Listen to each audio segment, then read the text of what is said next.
12వ తేదీ జనవరి నెల 2025వ సంవత్సరం. ఈ రోజు దేవుని వాగ్దానము. మత్తయి వార్త 5వ అధ్యాయము 10వ వచనము. నీతి నిమిత్తము హింసింపబడు వారు ధన్యులు, పరలోక రాజ్యము వారిది. సహోదరి సహోదరులారా, ప్రభువుని రక్షకునిగా అంగీకరించిన వారముగా దేవుని వాక్యానికి లోబడి నీతివంతమైన జీవితాన్ని జీవించాలి అని మనం అనుకుంటూ ఉంటాము. వాక్యము మనకు బోధిస్తుంది కదా, ఏది సరైనది ఏది సరైనది కాదు అని. దేవుని దృష్టిలో ఇది సరైనది అని మనం గ్రహించి నీతివంతమైన జీవితాన్ని జీవిస్తూ ఉన్నప్పటికీ మనల్ని నిందించేవారు ఎంతో మంది ఉంటారు. వారి మాటలతో క్రియలతో మనల్ని బాధ పెడుతూ ఉంటారు. మనం ప్రభువుని సంతోష పెట్టాలి అని, నీతిని అనుసరించి జీవించాలి అని లోకం దృష్టిలో తప్పైనప్పటికీ దేవుని దృష్టిలో ఇది సరైనది అని గ్రహించి నీతిని అనుసరించి జీవిస్తూ ఉన్నప్పటికీ మనల్ని హింసించేవారు ఎంతో మంది ఉంటారు. అయితే దేవుని వాక్యం చెప్తుంది, నీతి నిమిత్తము హింసింపబడు వారు ధన్యులు, పరలోక రాజ్యము వారిది అని. ఎవరైతే నీతివంతమైన జీవితాన్ని జీవిస్తూ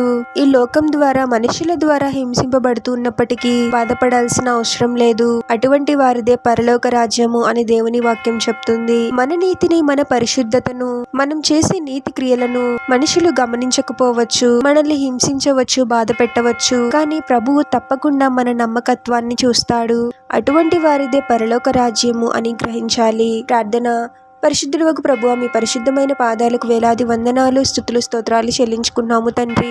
మరొక నూతన దినంలోనికి మమ్మల్ని క్షేమంగా ప్రవేశింపచేసిన దేవా, మీకే స్తోత్రం ప్రభువా. మీకు లోబడి వాక్య ప్రకారము జీవిస్తూ ఉన్నప్పటికీ ఎంతో మంది ఎన్నో రకాలుగా మమ్మల్ని బాధ పెడుతూ ఉన్నారు తండ్రి. వారి మాటల చేత క్రియల చేత కృంగదీస్తూ ఉన్నారు ప్రభువా. అయితే అటువంటి వారి గురించి ఆలోచిస్తూ బాధపడే వారముగా కాకుండా మనుషులను కాదు కానీ మిమ్మల్ని సంతోషపెట్టే వారముగా మేము ఉండాలి ప్రభువా. మీకే మొదటి స్థానాన్ని ఇస్తూ నీతిని అనుసరించి జీవించే వారముగా మమ్మల్ని దీవించమని ఈ ప్రార్థనలో ఏకీభవిస్తున్న ప్రతి ఒక్కరిని పేరు పేరున దీవించి ఆశీర్వదించి అభిషేకించమని, వారు చేసే ప్రతి పనిలో మీరే వారికి తోడుగా ఉండి వారిని అన్ని కీడుల నుండి, అపాయాల నుండి మీరే వారిని రక్షించమని ఈ మా మనోలన్నీ యేసుక్రీస్తు వారి పరిశుద్ధ నామంలో అడిగి వేడుకొనుచున్నాము తండ్రి. ఆమెన్.